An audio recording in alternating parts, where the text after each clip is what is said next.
ಲಿಂಗ ದೇವನಿಗೆ ಶರಣು ಶರಣಾರ್ಥಿಗಳು.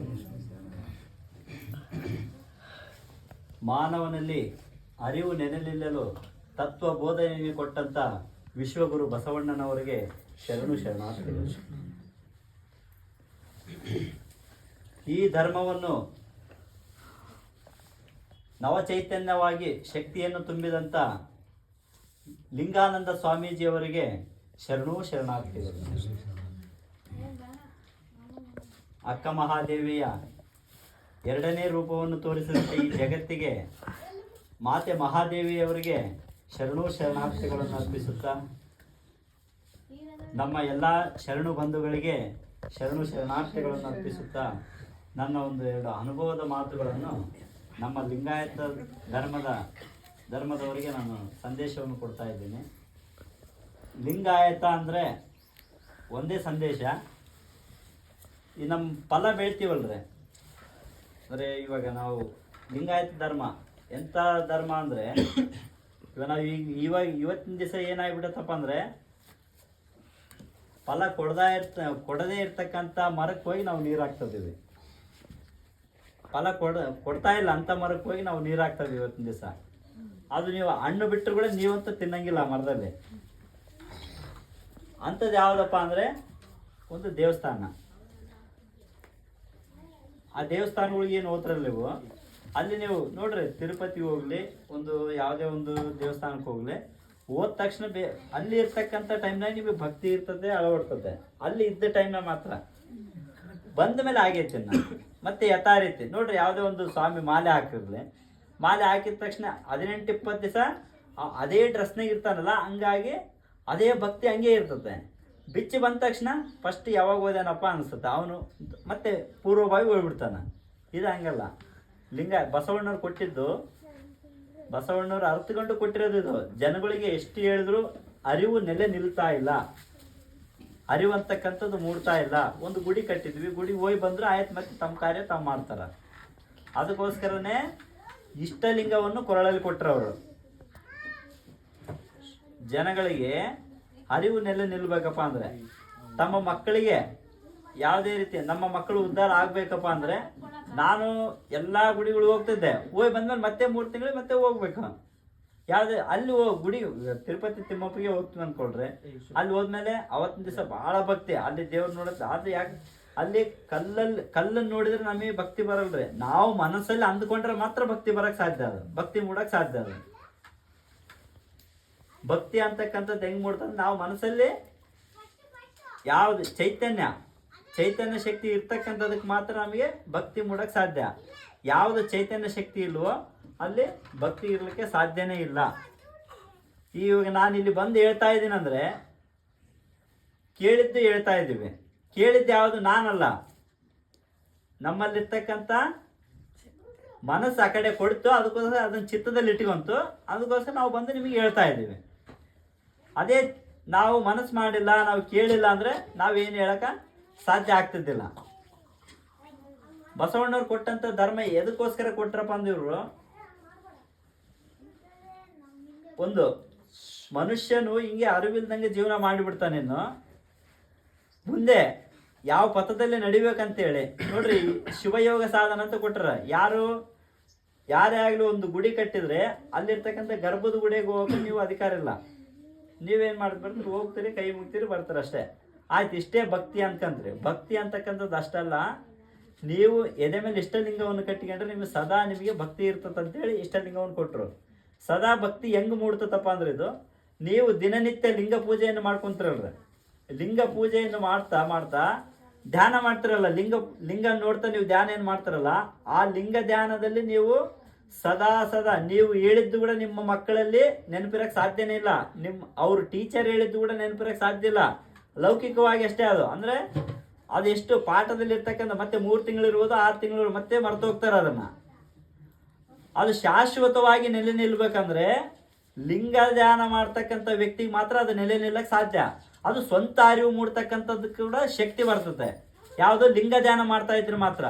ನಾನೇನು ತಪ್ಪು ಮಾಡ್ತಿದ್ದೀನಿ, ನಾನೇನು ಮಾಡ್ತಿದ್ದೇನೆ, ಮಾನವನಿಗೆ ಅರಿವು ನೆಲೆ ನಿಲ್ಲಲೆಂದೇ ಅವರು ಇಷ್ಟಲಿಂಗವನ್ನು ಕೊಟ್ಟಿರೋದು.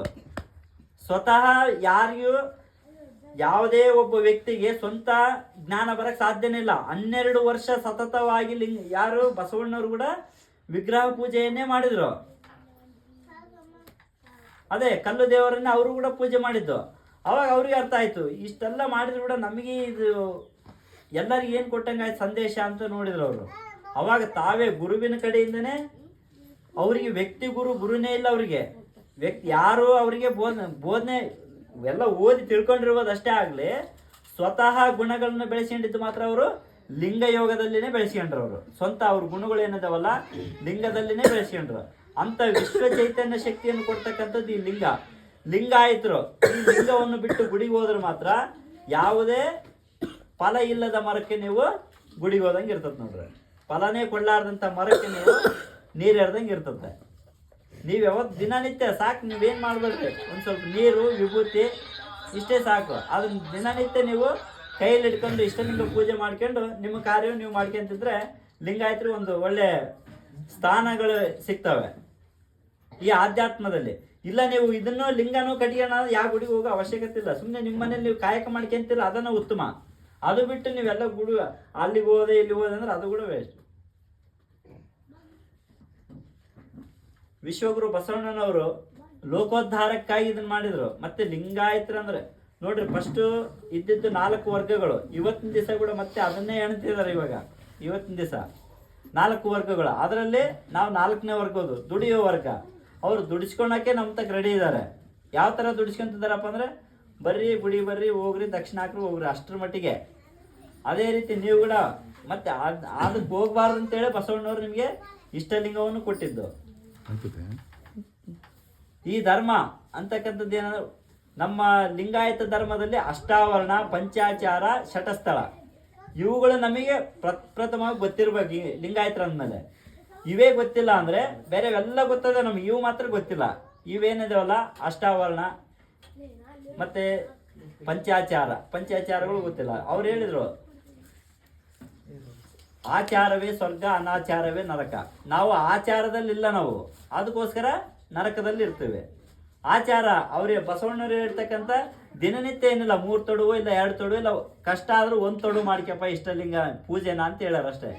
ಅದನ್ನ ಬಿಟ್ಟು ನಾವೆಲ್ಲ ಮಾಡ್ತೀವಿ ಬೇಕಾದ್ರೆ. ಅದನ್ನ ಬಿಟ್ಟು ಎಲ್ಲ ಫೋಟೋ ತೊಳೆದು ಪೂಜೆ ಮಾಡ್ತಟ್ಟಿಗೆ ಕಷ್ಟ ಇರ್ತಂತ ಅಷ್ಟಕ್ಕೆ ಸುಮ್ಮನೆ ನಿಂದಿಸ್ಬಿಡ್ತೇವೆ ನಾವು.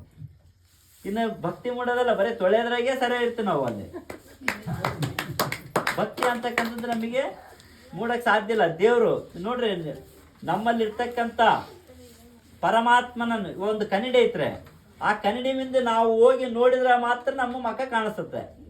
ನಾವು ಕನ್ನಡಿ ಹತ್ರ ಹೋಗಿಲ್ಲ ಅಂದ್ರೆ ಕನ್ನಡಿ ಬಂದು ನಮ್ಮ ಮಕ್ಕ ನೋಡಿಸ್ತತ? ಸಾಧ್ಯನೇ ಇಲ್ಲ. ಅದೇ ರೀತಿ ನಾವು ಕನ್ನಡಿ ಹತ್ರ ಹೋಗ್ಬೇಕು. ಅಂದ್ರೆ ನಾವು ದೇವರನ್ನ ಇಷ್ಟಲಿಂಗ ನೋಡಿ ನಾವು ನಿಷ್ಠೆಯಿಂದ ಅಲ್ಲಿ ಮನಸ್ಸು ಮತ್ತು ಚಿತ್ತವನ್ನು ಇಟ್ಟು ನೋಡಿದಾಗ ಮಾತ್ರ, ಕಣ್ಣಿಂದ ನೇರವಾಗಿ ಮನಸ್ಸನ್ನ ಚಿತ್ತವನ್ನು ಇಟ್ಟು ದೃಷ್ಟಿಯಿಂದ ಇಟ್ಟು ನೋಡಿದಾಗ ಮಾತ್ರ ನಮಗೆ ಒಳಗಿರ್ತಕ್ಕಂಥ ದೇವರು, ಎಲ್ಲಿಲ್ಲ ದೇವರು, ನಮ್ಮ ಒಳಗಿರ್ತಕ್ಕಂಥ ದೇವ್ರನ್ನ ನಾವು ಮಾತಾಡ್ಸ್ಕೊಂಬರಕ್ಕೆ ಸಾಧ್ಯ ಆಗ್ತದೆ. ಇಲ್ಲಾಂದ್ರೆ ಸಾಧ್ಯನೇ ಆಗಲ್ಲ. ನಮ್ಮ ದೇವ್ರ ಹತ್ರ ನಾವು ಮಾತಾಡಿದಾಗ ಮಾತ್ರ ನಮ್ಮ ಕೊಳುಕೆ ಏನೈತಿ, ನಮ್ಮ ಉಳುಕೆ ಏನೈತಿ ಅಂತ ನಾವು ತಿಳ್ಕೊಳಕ್ ಸಾಧ್ಯ ಆಗ್ತದೆ. ಇಲ್ಲಾಂದ್ರೆ ಇದೆ ಕನ್ನಡ ನೋಡ್ಕೊಂಬಲ್ಲ, ಮಡುವೆ ಇರ್ತಾವ, ಎಲ್ಲ ಇರ್ತಾವ, ಅಷ್ಟೇ ಇರೋದಷ್ಟೇ ಮಕ್ಕದಲ್ಲಿ. ಆ ಮಡುವೆಗಳಿದ್ದಂಗೆ ಮನಸ್ಸಿನ ನೋವುಗಳು, ಆ ಮನಸ್ಸಿನ ನೋವುಗಳು ಹೋಗ್ಬೇಕಂದ್ರೆ ನಾವು ದಿನನಿತ್ಯ ಏನ್ ಮಾಡ್ಬೇಕು? ಲಿಂಗ ದೇವ್ರನ್ನ ಪ್ರಾರ್ಥನೆ ಮಾಡ್ಲೇಬೇಕು. 1 ಟೈಮ್ ಮಾಡ್ರಿ ಸಾಕು, ಇಲ್ಲ 2 ಟೈಮ್ ಮಾಡ್ರಿ ಕೈಲ, ಇಲ್ಲ 3 ಟೈಮ್ ಮಾಡ್ರಿ. ಆದ್ರೆ ಫಸ್ಟ್ ಎದ್ದ ತಕ್ಷಣ ಮಾತ್ರ ಫಸ್ಟ್ ನೀವು ಲಿಂಗ ಪೂಜೆನೇ ಮಾಡ್ರಿ. ಬೇರೆ ಯಾವುದೇ ಹೇಳ್ತಾರ ಎಲ್ಲಾ ದೇವ್ರನ್ನ ಬಿಡೋದು ಹೆಂಗ ಸಾಧ್ಯ? ಇವಾಗ ನೀವು ಅಂದ್ಕೊಂಡಿರ್ಬೋದು ಬೇರೆ ಎಲ್ಲಾ ದೇವರು ನಮ್ಮವಲ್ಲ, ನಮ್ಮ ಲಿಂಗಾಯತರು ಅಲ್ಲ. ನಮಗೆ ಈಗ ಲೌಕಿಕವಾಗಿ ಈ 12ನೇ ಶತಮಾನದಿಂದ ಏನೈತಲ್ರಿ, ಬರೀ ಅಸ್ಪೃಶ್ಯತೆಗೆ ಒಳಗಾಗಿದ್ದು. ನಾವು ಕೂಡ ನಾವು ಅಸ್ಪೃಶ್ಯರಲ್ಲ ಅನ್ಕೊಂಡಿದೀವಿ. ನಮ್ಮನ್ನ ಆ ಸ್ಥಾನದಾಗ ಕುಂದಿರ್ಸ್ಬಿಟ್ಟಾರ. ಲಿಂಗಾಯತನ ಕೂಡ ಅದೇ ಸ್ಥಾನದಾಗ ಕುಂದಿರಿಸಿ ಅವ್ರಿಗೆ ದುಡ್ಕಂಬಕ್ಕಾಗಿ ನಮ್ಮನ್ನು ಬಳಸಿ ಅಂತದಾರ. ನೀವು ಅದನ್ನು ಫಸ್ಟ್ ದೂರ ಓಡಿಸಿ ಇಷ್ಟಲಿಂಗವನ್ನು ಪೂಜೆ ಮಾಡ್ಕೊಂತಿದ್ರೆ ನಿಮ್ಮ ಮನೆಯಲ್ಲಿ ನೀವು ನೆಮ್ಮದಿಯಾಗಿರ್ಬೋದು. ನಿಮ್ಮ ಮಕ್ಕಳು ಕೂಡ ನಿಮ್ಮಂತೆ ಮಾತು ಕೇಳಕ್ಕೆ ಸಾಧ್ಯ ಇರ್ತದೆ. ನನ್ನ ಮಕ್ಕಳು ನನ್ನ ಮಾತು ಕೇಳ್ತಾ ಇಲ್ಲ ಅನ್ನೋಕ್ಕೆ ಕಾರಣ ಏನಂದ್ರೆ ನಮಗೆ ಬುದ್ಧಿ ಇಲ್ಲ ಇವತ್ತಿನ ದಿವಸ. ಅದಕ್ಕೋಸ್ಕರ ಅವ್ರಿಗೆ ಹೇಳ್ತಕ್ಕಂಥ ಚೈತನ್ಯ ನಮ್ಮಲ್ಲಿಲ್ಲ. ನಮ್ಮ ದೇವರು ಕೂಡ ನಮ್ಮ ಮೇಲೆ ಯಾಕೆ ಕರುಣೆ ತೋರ್ತಾ ಇಲ್ಲ ಅಂದ್ರೆ ಇವನು ನನ್ನ ಬಿಟ್ಟು ಏನೇನೋ ಮಾಡ್ತದನ ಮಾಡ್ಕೊಂಬ್ಲೆ ಅವನ ಇಷ್ಟ ಅಂತಂದೇಳಿ ಅವರು ಕೂಡ ಸುಮ್ಮನೆ ಆಗ್ಬಿಟ್ಟದ ದೇವರು ಕೂಡ.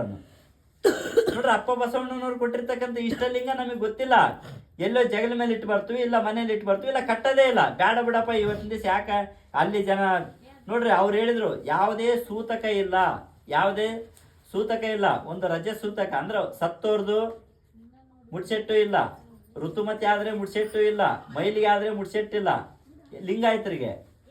ಹಂಗಾಗಿ ಇಂಥ ಒಂದು ಧರ್ಮವನ್ನು ಕೊಟ್ಟಂತವ್ರು ಬಸವಣ್ಣವರು.